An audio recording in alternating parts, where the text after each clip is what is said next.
So hey everyone guys, this is our today's the Hindu. ठीक है. So I didn't took a session over yesterday's the Hindu cause the articles and the editorials about which I should talked I didn't talk about cause the articles earlier were in the form of the articles. They again came in the form of in the editorial format. That's why I don't think that I should again and again talked about. Okay, so why I should waste my time and I didn't talk about that. Okay, but today there are some different chunks, so let's continue. So our very first article again, Supreme Court restricts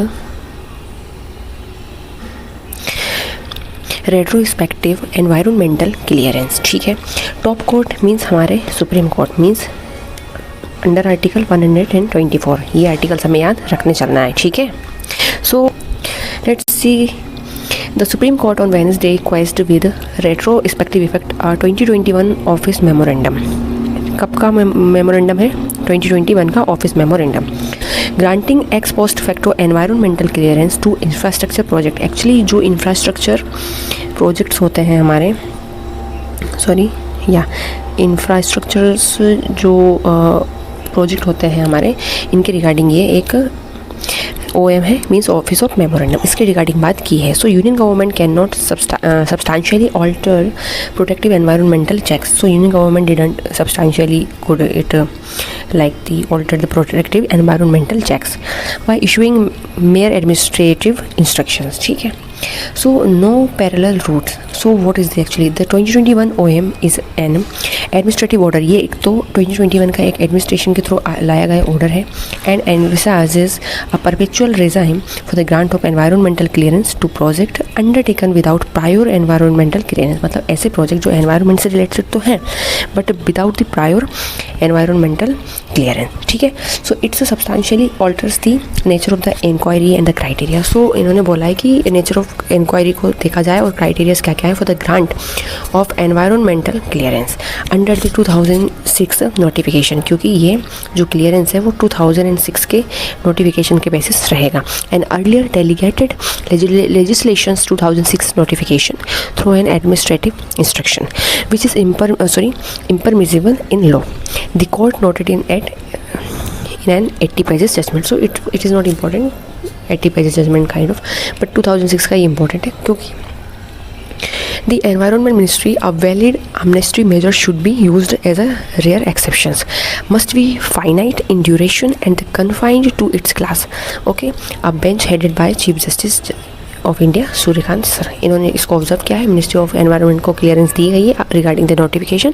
2021 का ये एक notification था. That is why it is important. The 2006 notifications mandate could have only been amended through a subsequent and the appropriate amnesty notification for select. तो subsequent और appropriate amnesty notification के through इसको amend किया जा सकता है. ठीक है. फॉर सिलेक्ट रिजर्विंग प्रोजेक्ट्स रहेंगे whose continuation was to supervening public interest. Justice Joymala Bagchi who author the judgment. So जो बेंचेस रहती हैं हमारी डिफरेंट तो उसमें CJI रहते हैं और जो डिपेंड करता है कि केस की सीरियसनेस कितनी है उसके बेसिस पे डिफरेंट बेंचेस रहती है जिसमें जो कंप्राइज रहते हैं जजेस के नंबर होते हैं लाइक दी 5 हुए 7 हुए काइंड ऑफ. ठीक है. सो ये इंपॉर्टेंट है. अब नेक्स्ट आर्टिकल है USA तो मान नहीं रहा क्योंकि USA हम पे लगा चुका अर्लियर 10% टैरिफ. तो USA का फास्ट ट्रैक जो एक्ट है उसने बोला कि for 100% tariffs on the trade partners of the Russia, जिसने भी रशिया से अपनी ट्रेडिंग की मतलब एक्सपोर्ट इंपोर्ट किया, खरीदा बेचा कुछ भी करा, तो हम 100% उस कंट्री को no matter who is our ally और नॉट अलाई मतलब होता है दोस्त या हमारे फ्रेंड. ठीक है. तो नो मैटर अलाई है या क्या है, तो रशिया से जो भी ऑयल या रशिया से जो भी खरीदेगा उस पर 100% हम लगा देंगे. तो US सेनेट हैज़ वोटेड और to fast track the passage of a legislation कि एक लेजिस्लेशन लाया जाएगा. लेजिस्लेशन मैंने पहले भी बोला है, legislation in the sense law. Okay. That could see a tariff of 100% being imposed on India for its import of Russian oil. अगर इंडिया भी रशियन ऑयल खरीदेगी तो लग जाएगा उस पर टैरिफ. एवरीबडी. सो ये है डोनाल्ड ट्रंप का एक different face. Well, world uncertainty we have been talked about earlier in many times of via our articles, via our editorials, so it is not important to read again about it. But USA's President Donald Trump, we can't do anything and we can't say about anything, and any kind of the predictability about the Donald Trump we can't say. Okay, let's see. Bharat third. Bharat third vehicles may need some tweaks for E20 fuel, says Center. Center means, again मैंने पहले भी बोला है, जब भी centre I means union government आ जाएगी. ठीक है, क्योंकि रोड जो हमारे ministry of road and transport है वो है नितिन गडकरी सर. कईयों को तो ये मिनिस्ट्रीज़ नहीं पता होंगी. ठीक है, तो ये याद रखनी है. ठीक है, अब नाउ हाउ टू लर्न. सो याद रखना, गाड़ी और कार से एसोसिएट कर सकते हैं. रोड पे क्या गाड़ी कार चलती है तो कौन चला रहा है? नितिन गडकरी साहब. तो जिसके नाम में गडकरी है you can associate like this. तो यहाँ ये बोला है कि some rubber parts and gaskets in a BS third. ठीक है, BS मतलब होता है भारत स्टेज. ठीक है, भारत स्टेज कौन सी बात की है? थर्ड की. Done. So the vehicles may require replacement when using E20 fuel. A blend of 20% ethanol and 80% 20% ethanol का ब्लेंड रहेगा. ब्लेंड मतलब तो पता है ना, मिला देना. और 80% रहेगा पेट्रोल. तो यहाँ बोला है कि व्हीकल को ही रिप्लेस करना पड़ेगा, क्योंकि कुछ व्हीकल अगर इस प्रोपेगेंडा के ऊपर खड़े नहीं उतरते हैं. सो ठीक है, तो यूनियन गवर्नमेंट इन्फॉर्म पार्लियामेंट को बोला है, in case of testing done on BS third vehicle जो है इंट्रोड्यूस्ड फ्रॉम 1 अप्रैल 2005. मतलब BS थर्ड में जितने भी व्हीकल्स हैं ना, BS थर्ड के जो 1 अप्रैल है ना 2005 से जो भी चले हैं, एंड मैन्युफैक्चर प्रायर टू 2016, और 2016 के पहले जो बन चुके हैं. प्रायर मतलब होता है पहले. ठीक है, तो मैं थोड़ी वो के भी डिस्कस करती चलती हूँ. दैट्स वाई आपको अलग अलग चीज़ों को रेफर ना करना पड़े. तो सम रबर पार्ट्स एंड गैस्केट्स में रिक्वायर रिप्लेसमेंट. तो कुछ ऐसे व्हीकल जो 2005 से लेके प्रायर मतलब 2016 से पहले के हैं, बन चुके हैं, उनके कुछ रबर पार्ट्स को, कुछ गैस्केट को रिप्लेस कर सकते हैं. यह रिक्वायरमेंट हो सकती है. मैं मतलब सकती है, not final judgement. Like can मतलब सकना कि कर सकते हैं नहीं, और मैं मतलब हो सकती है but not full of the possibility. मतलब डिपेंड करता है vehicle to vehicle. Which can be easily manage during routine servicing resign of the vehicle. Union minister of road transport and the highway Nitin Gadkari. वही जो मैंने बोला, सेड इन द राज्यसभा. चलो ये चीज़ तो क्लियर हो गई कि ये कहाँ से है तो बीजेपी से, लेकिन राज्यसभा जो कि upper house of our parliament है ना, upper house. Everybody, I am belong to the village area. So background में आपको buffaloes and cow and kind of the peacock and this kind of the voice you can definitely be listen. Okay, so don't mind it. I can't remove these natural voices. Okay, so not yet made public. तो ये चीज़ अभी public नहीं हुई है, बस E20 के regarding इन्होंने बात सारी की है कि 20% रहेगा कितना इथेनॉल और 80%, क्योंकि कोई भी चीज़ है वो 100% चीज़, मतलब किसी भी प्रोडक्ट या जो भी बाई प्रोडक्ट रहेगा है ना, तो 100% चीज़ों से मिलकर बनी होगी. अब जिसमें डिपेंड करता है कि ब्लेंड कितना है, तो 20% इथेनॉल रख लेंगे, 80% पेट्रोल. और व्हीकल बता दिया 1 अप्रैल. ठीक है, 2005 टू प्रायर 2016 के पहले जो भी इनके रबड़ और जो गैस्केट्स हैं वो थोड़ा चेंज कर सकते हैं, डिपेंड करता है. ठीक है, so it was the article. आज का मेरा सबसे ज़्यादा फोकस रहेगा, हम एडिटोरियल पे ज़्यादा डिस्कस करेंगे. अब यहाँ पे DJB ने अप्रूव किया है कि यमुना रिजुविनेशन होना चाहिए. ये प्रोजेक्ट लाएंगे वर्थ ऑफ 4500 करोड़ का. Everybody, first of all Yamuna जो निकलती है यमुनोत्री ग्लेशियर से निकलती है, ओरिजिनेट होती है. ठीक है, और जैसा हमें पता है Delhi our country's capital. Delhi वाली जो लोकेशन है ना, उस वहाँ पे यमुना रिवर का पानी आता है.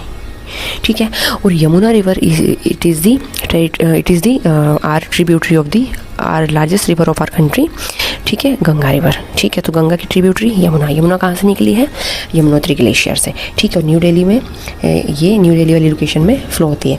तो DJB मतलब होता है एक दिल्ली जल बोर्ड बनाया है. उसने बोला कि हम यमुना का जो रिजुविनेशन जो प्रोजेक्ट ला रहे हैं उसका वर्थ रखते हैं 4500 के वर्थ का. ठीक है, and including 15 new decentralised sewage treatment plant रहेगा. तो सीवेज जो ट्रीटमेंट है वो प्रोग्राम्स रहेंगे. Expansion of the sewer networks रहेगा, अपग्रेड करना एग्जिस्टिंग जो STPs हैं, एंड द स्लज मैनेजमेंट करना, and the facilities of the water minister like the Pravesh Sahib Singh said on Wednesday.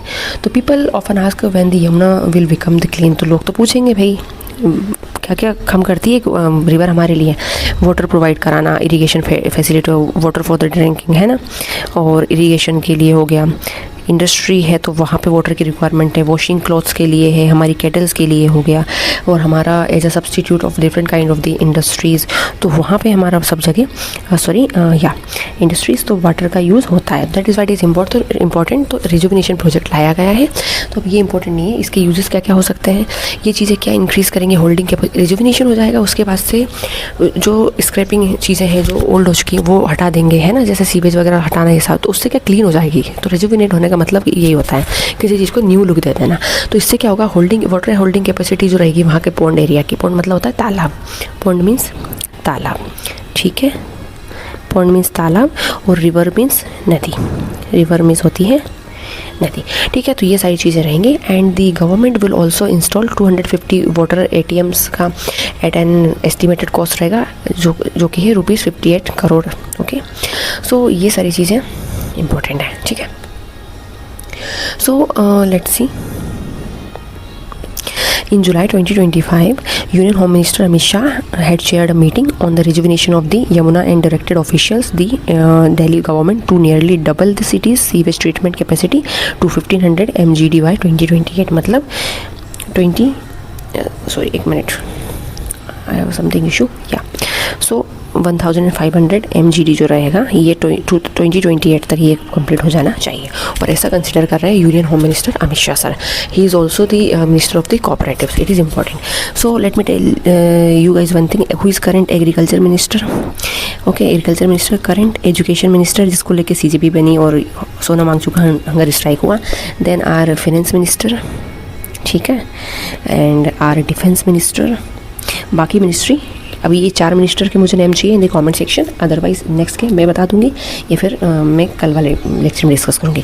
Everybody, it is very important to keep in touch all and each and every article with each and every article of the sessions, cause these are the minor thing, but it will definitely boost your preparation till next mile. Okay, so next है state told to deploy drones to monitor stubble burning. Actually Punjab stubble burning का एक article है, you can go through in playlist series, okay, our video sections. Punjab, Haryana and UP and NCR। NCR means national capital region, मतलब दिल्ली जो हमारी national capital है इसके आसपास के जो भी रीजन है वहाँ पे, जैसा हमें पता है कि जो स्टबल बर्निंग हिंदी में जो कि कुछ हिंदी में बताऊँ तो स्टबल मतलब होता है जो पराली करके कुछ होता है, जैसे मान लीजिए हमने क्रॉप हार्वेस्ट कर ली, उसके बाद जो भी उसके बचा हुआ रेसिड्यू रह गया, या फिर सपोज दैट हमने कैन लगाया, कैन के बाद जो उसका रेसिड्यू बचा वो सब जलाना, तो जब हम उसे जलाते हैं तो वही हमारा स्टबल बर्निंग होता है। इसकी वजह से पोल्यूशन इंक्रीज़ होता है, और जो फर्टिलिटी ऑफ द सॉइल है ना, fertility of the soil destroy हो जाती है। तो ये सारी चीज़ें हमें कंसीडर करनी होगी। और NCR में तो हमें पता है कि ड्यूरिंग द विंटर सीजन यहाँ पे तो सांस लेना भी मुश्किल हो जाता है। तो ये सारी चीज़ें हमें बताइए। तो UAV का यूज़ किया जाएगा, अनमेंड एरियल व्हीकल, जो कि हमारे हैं ड्रोन्स। मैंने अभी लास्टली आर्टिकल बताया था ना, कैसे टी की जो लीव्स हैं उनको फार्म से लेके फैक्ट्री तक ड्रोन का यूज़ किया जाता है। तो नमो दीदी प्रोग्राम के बारे में मैंने डिस्कस किया था, है ना, नमो दीदी प्रोग्राम। प्रधानमंत्री फसल बीमा योजना का क्या ईयर है, please let me know in the comment section, ठीक है। तो ये इंपॉर्टेंट हमारे लिए हो जाता है, इसलिए गवर्नमेंट के एजेंडाज है और डिफरेंट स्टेट इससे एडजॉइनिंग है, जैसे कि दिल्ली से है स्टेट 4 एडजॉइनिंग जो स्टेट्स हैं। And monitoring area covers paddy cultivation भी होता है, मतलब धान वगैरह, and with special emphasis on the identified hotspot villages and the fire prone location. Fire prone location मतलब ऐसी जगह जहाँ पे आग लगने के चांसेस ज़्यादा होते हैं, ठीक है। 1 kilogram of rice 1 kilogram of rice को कल्टीवेट होने के लिए पता है आपको 5000 लीटर ऑफ वाटर लगता है, ठीक है, लीटर ऑफ वाटर लगता है। ये एक एक्स्ट्रा इन्फो है। और ये हमारी खरीफ सीज़न को बिलोंग करने वाली क्रॉप है, ठीक है। और राबी सीज़न और जायद, ठीक है, इनकी क्रॉप के नेम आप मुझे कमेंट सेक्शन में मेंशन करेंगे, ठीक है। इसलिए ये इनिशिएटिव इंपॉर्टेंट है। दिल्ली के आसपास के एरिया वही हरियाणा, उत्तर प्रदेश, राजस्थान, पंजाब, ये सब ड्रोन सर्वेलेंस का यूज़ करने वाले हैं। तो ये सारी बात की। UAV मतलब होता है अनमेंड, मतलब जहाँ पे मैन बस ऑपरेट करेगा without touching it, by the use of the artificial intelligence and by the use of the batteries and kind of the different things and the switches and plugs, okay, and different kind of the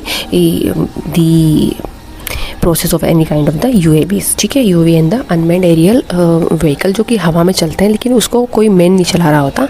these are the devices. Okay. Then next article जो है हमारा CWRC मतलब Kaveri water regulation committee है.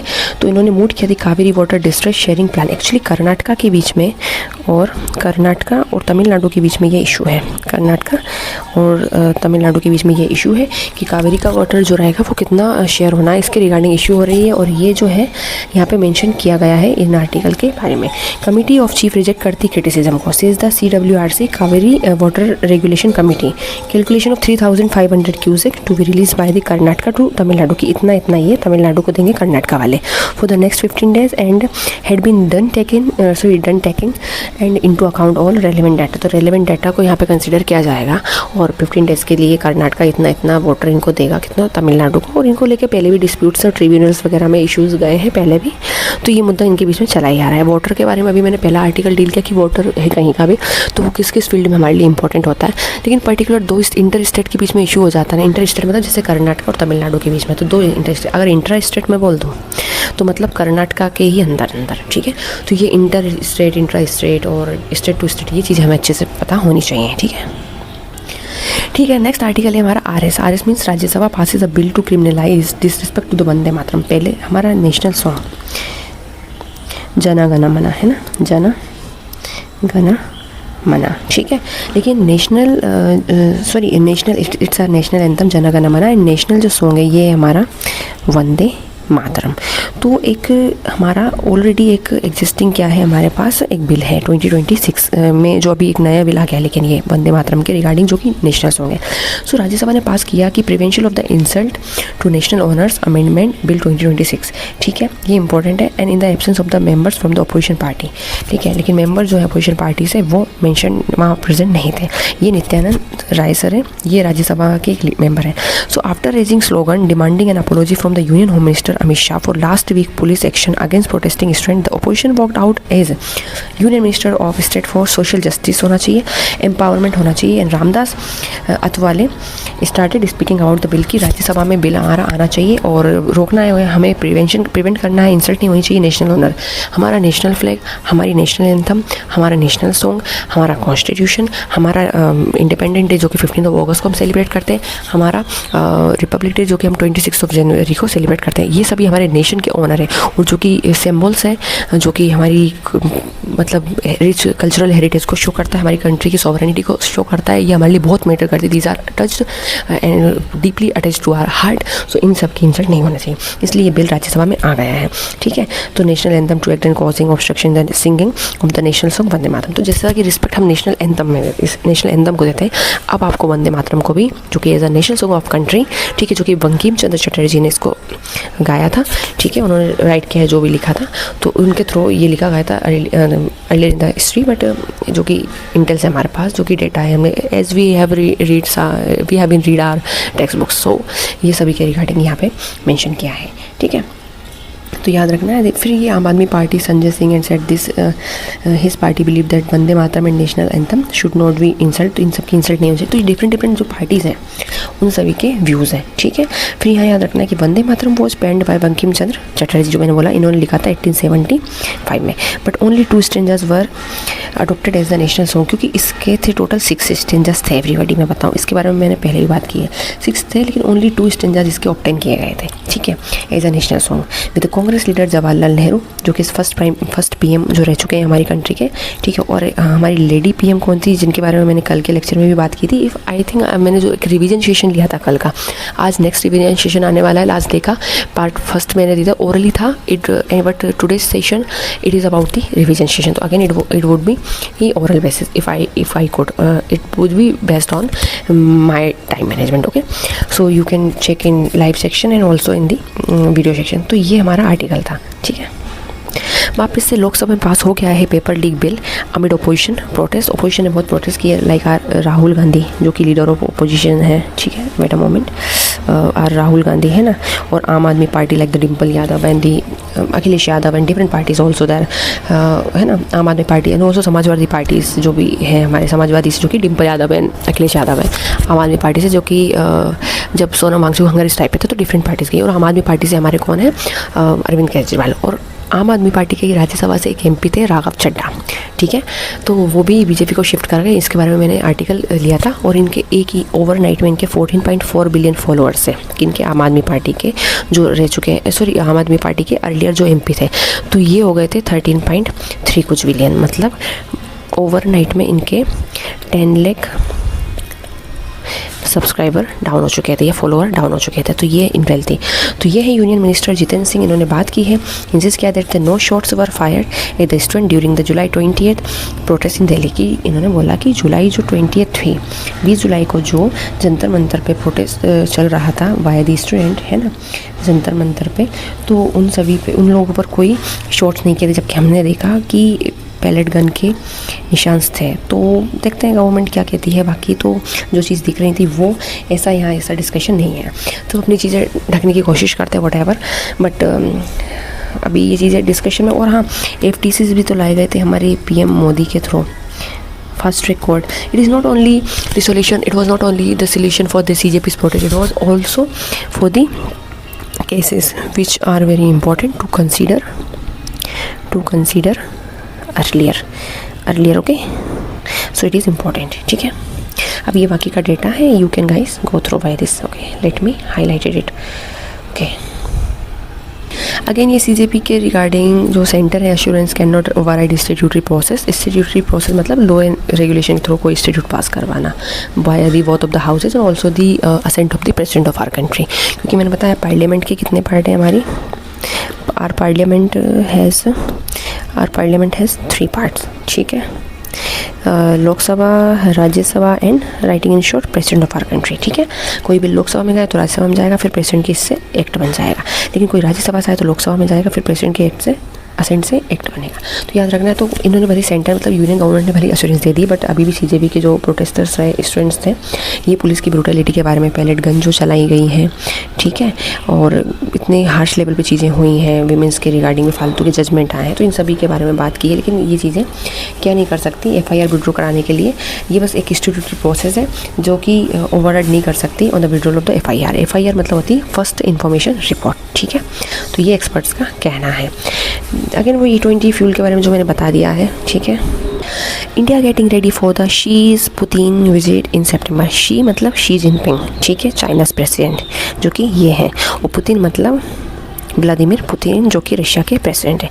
ये हमारी country के मोदी जी, जो कि हमारे कंट्री के PM है, इनके बारे में है। तो ब्रिक की समिट जो कि कजान में होने वाली है, रशिया, ठीक है। So Narendra Modi, Vladimir Putin and the Xi Jinping at the BRIC summit जो कजान रशिया में होने वाली है, जो भी हुई है, इन्होंने जब अटेंड की है, ठीक है, जो अटेंड की है मतलब हो चुकी है। तो इसके regarding India getting ready for the Xi Putin visit in September. तो सेप्टेम्बर में दोनों आने वाले हैं। Both leader expected to attend BRICS summit in Delhi on September 12 to 13। तो मतलब अभी ब्रिक्स की जो, सॉरी क्योंकि मैंने ये आर्टिकल थरली रीड नहीं किया था, that's my fault, okay. So BRICS जो समिट है दिल्ली में होगी on September 12 and 13। Foreign secretary hold wide ranging talks in Beijing as a Chinese official arrive in Delhi to oversee the security preparation, कि क्या क्या सिक्योरिटीज़ प्रिपरेशन है। 2020 year everybody, जब कोविड-19 आया उसी टाइम पीरियड में गालवान वैली का इशू हुआ था, जो कि फिर सीज़ फायर हुआ, ठीक है। तो ये इंडिया और चाइना के बीच में एक फ़ाइट चल रही थी, ठीक है, इंडिया एंड चाइना के बीच। उसके बाद से हमारे जो चाइना के साथ जो रिलेशंस थे वो स्ट्रेंथ थे मतलब तनावपूर्ण थे। तो अब जाके चीज़ें नॉर्मल होने की या नॉर्मल करने की लीडर्स के through, by the meeting, by the foreign tours, by the different countries visit. तो ये सब PM मोदी के थ्रू, हमारे external affairs minister Jaishankar sir, इन सब के थ्रू इन चीज़ों को डाउन करने की कोशिश की जा रही है। तो जो भी है, India is getting ready for the visit by the Chinese president Xi Jinping and Russian president Vladimir Putin. तो ये आने वाले हैं 12 to 13 सितंबर ब्रिक्स की जो मीटिंग रहने वाली है उसके रिगार्डिंग, ठीक है। तो यहाँ पे ब्रिक्स की मीटिंग होने वाली है। What is the full form of the BRICS? First BRICS का फॉर्मेशन कब हुआ था guys? Let me know in the comment section. ठीक है, तो ये सिक्योरिटी पर्पस के बारे में डिफरेंट टाइप की इनके बीच में डील होने वाली होगी, नेगोशिएशंस होंगे, तो इन सभी के बारे में बात यहाँ पे की जाएगी। इंटरनेशनल डिपार्टमेंट में क्या क्या रहेगा, क्या भी इंटरनेशनल डिपार्टमेंट के रिगार्डिंग क्या क्या चीज़ें कंसिडर करनी चाहिए, किन किन चीज़ों पे हमें, ठीक है, हाई लेवल इंटरेक्शन होना चाहिए, प्रॉपर्ली मैनेज करना होगा जो डिफरेंसेस आ चुके हैं उन सबको, and make sustained effort to foster the improvement and development of the bilateral relation. Bilateral मतलब होता है कोई दो country, suppose that India and Pakistan के बीच में, suppose that India and China, suppose that Russia Pakistan, suppose that UAE and Pakistan. तो ये मैं कंट्री के रेंडमली नाम बता रहे हैं। तो बायलैटरल मतलब कोई दो कंट्री का इन्वॉल्वमेंट होता है। ट्राइलैटरल मतलब होता है जब कोई 3 कंट्रीज जिसमें इन्वॉल्व होती है। तो हमें डिफेंस के रिगार्डिंग डिफरेंसेस हैं, इन सबको सोल्व करना, इन सब के बारे में मीटिंग होने वाली है। सो लेट्स सी, ये चीज़ें वापस न्यूज़ में आएंगी, है ना। अब next article, behind China's AI gift a constraint. Constant मतलब होता है तनावपूर्ण स्थिति बनना, या कोई चीज़ जो जब हमारे थॉट मैच नहीं करते, दो इंडिविजुअल या दो इंडिविजुअल कंट्री के बीच में जब कॉन्स्टेंट आ जाए, मतलब मन मुटाव आ जाना। ठीक है, तो मैंने बोला था ना मैं थोड़ी थोड़ी वोकैब भी लेके चलती हूँ। ठीक है, तो बिहाइंड मतलब होता है पीछे, behind China's AI gift a constant. तो चाइना का एआई गिफ्ट आर्टिफिशियल इंटेलिजेंस के रिगार्डिंग, चाइना जो कि एक राइवल कंट्री है हमारी, ठीक है, जो कि अगर न्यूज़ में आप लोग अपडेटेड हैं तो 15 डिस्ट्रिक्ट्स जो हमारे 15 डिस्ट्रिक्ट जो रहे हैं हमारे अरुणाचल प्रदेश के, इनको चाइना क्लेम कर रहा था कि इनके हैं। अब चाइना के डायरेक्ट कंट्रोल में नहीं, ये ताइवान वाली लोकेशन में, और ताइवान चाइना क्लेम करता है कि ताइवान उसका है। ताइवान कहता है कि हम इंडिपेंडेंट हैं, we are independent, okay, we are independent. ठीक है, सो इसलिए इशू होता है। तो एज अ चाइना कंसिडर करता है ताइवान को अपना पार्ट, तो अरुणाचल प्रदेश शेयर करता है हमारे ताइवान वाली लोकेशन, मतलब जो कि चाइना कंसिडर करता है कि उसका है, तो इसलिए ये इशू चलता है। तो डेप्थ में जाएंगे, कोई मतलब नहीं है। Anthropic, open AI and the Google which host their frontier models on their respective services. क्योंकि हमें पता है एंथ्रोपिक हुआ, ओपन एआई हुआ, चैट जीपीटी जो भी, एंड गूगल, ये सभी अपना एक फ्रंटियर मॉडल मतलब होता है अपने आप को सबसे आगे पेश करना। आपस में ये जो भी है हमारे एआई के टूल्स हैं, ये सभी जो भी हैं आर्टिफिशियल इंटेलिजेंस के रिगार्डिंग, ये हर चीज़ में अपने हर एक दूसरे में आपस में इन डिवाइसेस, इन एआई टूल्स में कंपटीशन चलता रहता है। तो इसके रिगार्डिंग यहाँ बात की है कि ये सभी अपने आप को आगे रखते हैं, फॉरमोस्ट लेवल पर रखते हैं, फ्रंटियर लेवल पर रखते हैं। ठीक है, तो जो है एआई डिप्लोमेसी के बारे में यहाँ पे बात की है। ठीक है, सो यहाँ हम देखते हैं ओपननेस बाय द नेसेसिटी, कि अब कुछ चीज़ों को लेके हमें ओपन होना पड़ेगा। ठीक है, सो ये सारा डेटा फैक्ट्स एंड फिगर है, लेकिन हम पढ़ेंगे द जिस्ट, इससे आपको चीज़ें क्लियर हो जाएंगी। Let's see, China's open weight AI model can be downloaded. ठीक है, ये जो ओपन वेट का एआई मॉडल है ये डाउनलोड हो सकता है, customize and deployed on local servers. ठीक है, कस्टमाइज़ कर सकते हैं लोकल सर्वर्स जो है हमारे, जैसे इंटरनेट का जो भी रहता है सर्वर्स, ये सब इनके थ्रू ये डेवलप हो सकते हैं। Countries to retain control over their data without relying on the proprietary. API based services provide की जाएगी, लेकिन राइट टू प्राइवेसी हमारी कंट्री में it is our fundamental right under article 21। So हमें पता है जो भी हम टूल्स यूज़ कर रहे हैं, एज अगर मैं यूट्यूब के ही बारे में बात करूं तो यूट्यूब हमारा किसका है, यूएसए का है। मतलब हमारा जितना भी डेटा है वो इस प्लेटफॉर्म पे रिकॉर्ड हो रहा है। नो मैटर अगर कोई चीज़ आपने अपलोड कर दी, अपलोड करने के बाद आपने डायरेक्टली या जैसे भी इसको डिलीट कर दिया, लेकिन वो आपकी साइड से डिलीट हो सकता है, लेकिन डेटा उसका यूट्यूब के पास है। ठीक है, तो इन चीज़ों को याद रखना है। तो ये जो दूसरे की कंट्री के ऊपर डिपेंडेंस होना मतलब हमारी सेल्फ रिलायंसी को डाउन करता है, और डिपेंडेंट होना दूसरी कंट्री के ऊपर, ये हमारी कुछ हद तक हमारे लिए वो फ्रेजिलिटी क्रिएट कर देता है। ठीक है, जो हम लोगों को क्या कर देता है, वल्नरेबल बना देता है, तो हमें दूसरी कंट्री के ऊपर डिपेंडेंट होना पड़ता है। ठीक है, जैसे कि जीपीएस है हमारा, जीपीएस किसका है, यूएसए का है ना। जीपीएस किसका है, यूएसए का। इंडिया का जो है वो कौन सा है, याद रखना है। ये जीपीएस किसी को पता भी है ना कि जीपीएस जो है वो यूएसए का है या नहीं है, तो इसलिए यहाँ ओपन करने की कोशिश की गई है। इवन ऐसा Beijing promotes open weight AI as a global public good हो सकता है, is already bagging restrictions on the overseas access to its most capable frontier models, signalling that this openness may not be permanent. तो openness तो है, China कह रहा openness रहेगा, लेकिन परमानेंट नहीं रहेगा। किसके रिगार्डिंग, एआई टूल के रिगार्डिंग, एआई सर्विसेज के रिगार्डिंग, जो कि प्रोवाइड की जाएंगी। नेटवर्क एक्सेसिबल हो सकती है। बीजिंग क्या है, Beijing is the China's capital. President कौन है, शी जिनपिंग। तो ये हमें याद रखना है। Everybody, I think this session gonna to be very lengthy, so remaining article it is about like okay, ये तो okay, I discuss about in our next session. Okay, यही कुछ आर्टिकल्स हैं हमारे. ठीक है, for more updates stay tuned with me. Thank you so much.